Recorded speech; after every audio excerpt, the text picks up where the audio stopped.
Sweet, citrus, spice, and wood with the possibility of a year-round wear.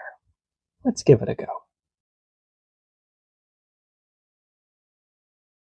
Good tidings.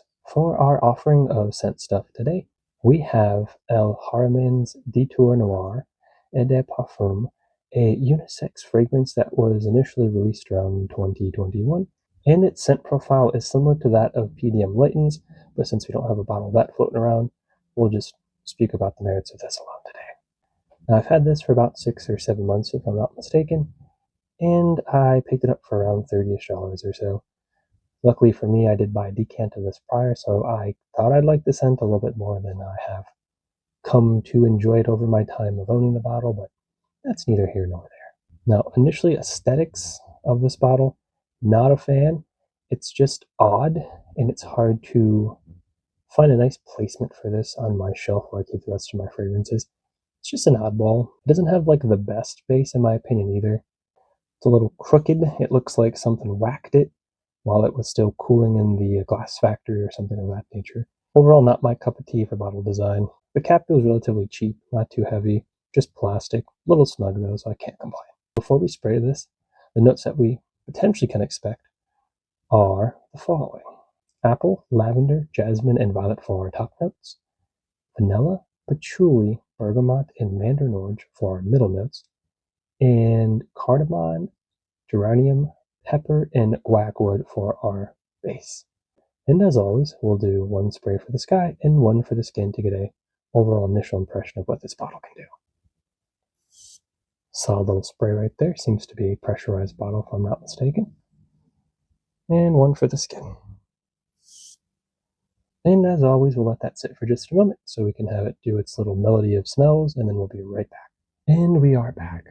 Now, when I initially picked up this fragrance, I enjoyed the initial sprays of it, but it was because it smelled like something I come across many moons ago, and that was some hookah tobacco that was like key lime or lemon lime flavored. I think it's called like shisha or something is the correct name. I have no idea. Something from 10-ish years ago or so. But the smell of that is so similar to this that it was unnerving. It smelled like that tobacco was squeezed out and the liquid was put into a bottle for your smelling pleasures. It was quite unnerving how close it was. This is one of those scents that it's hard to pinpoint down very specific notes. It just kind of smells like a lot of things. And with those type of scents, I started calling them, in my personal opinion, forest smells. And what I mean by that is you smell trees, you smell plants, you smell animal type smells, you smell weather events. It just has a lot of things going on for it. You even kind of smell the spice drawer that's just lingering in an oak tree. It's just odd. Now, I will say there's some fruit things going on there. I think it's the apple. There's obviously some bitter stuff going on here too with the bergamot that comes a little bit later. But initially, it just has a weird key lime or lemon lime scent to it that's a hint of sweet, which I think is the vanilla just peeking through a wee bit. Its identity is a little bit all over the place, I will say that. So just keep that in mind if you ever decide to blind buy this, which I never recommend. Decant it up before you just start throwing money at bottles and be better than I. Yeah, off the bat, its identity is just kind of all over the place, unfortunately. Now, I like it just because it reminded me of something from over 10 years ago. I don't know if this would essentially be a mass appealing scent. It does have a bit of a maze of fragrances going on inside of it. There's like a vanilla thing going on, there's a wood thing going on, there's a citrus thing going on, there's an apple thing going on. It just has many directions, and it doesn't quite know where to settle right away. And even after a little bit, it does eventually sit down into more of its vanilla and wood scents.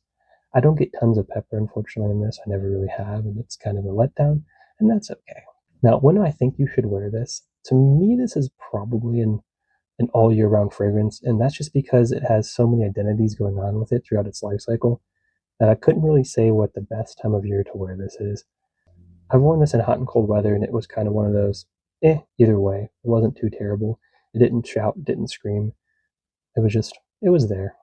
It had a weird fade of sorts, but it did usually bring itself back down to more vanilla base after a while. As to where you should wear this, because of the many profiles that this could potentially smell like, I would say be a tad careful in some very confined spaces. It just has a strange identity throughout its life cycle. And be mindful in closed spaces, but also on that same note, This isn't that loud of a fragrance. It's actually quite close to the skin. You shouldn't have to worry about this screaming when you enter rooms or anything like that. It's definitely a discoverable scent versus an announcement. I would give this 3.75 out of 5 little clouds. Now for price, it's around $30ish, which isn't too terrible for something that has potential year-round play and that is not super offensive. So that's always nice. For performance, it's kind of on the weaker side, honestly. It doesn't last a very long time. Even on my clothes, when I've tried it there, only about 5ish hours, give or take. And on my skin, I only had this going for maybe an hour or two. It faded quite fast, and when it did finally settle, it just smelled like vanilla. Pivoting that into the projection of this, it's pretty quiet for the most part. I don't think you're going to be wafting too hard, or the sillage on this isn't going to be overwhelming, enormous, and all that fun stuff. It's going to be more of a smaller cloud to it, nothing too crazy. Overall, if you don't mind something where its identity is a bit strange, it may be reminiscent of some old key lime tobacco scents, but also settles into more of a vanilla at the end of its life cycle, which is also quite short, in for the low price of $30ish or so. I'd say give it a go. Feel free to like and subscribe. I never mind it, and I always do appreciate it. And I always do appreciate you. Anyhow, anywho, and anyway, I appreciate you stopping on by as always, and I do hope to see you again real soon. Goodbye for now.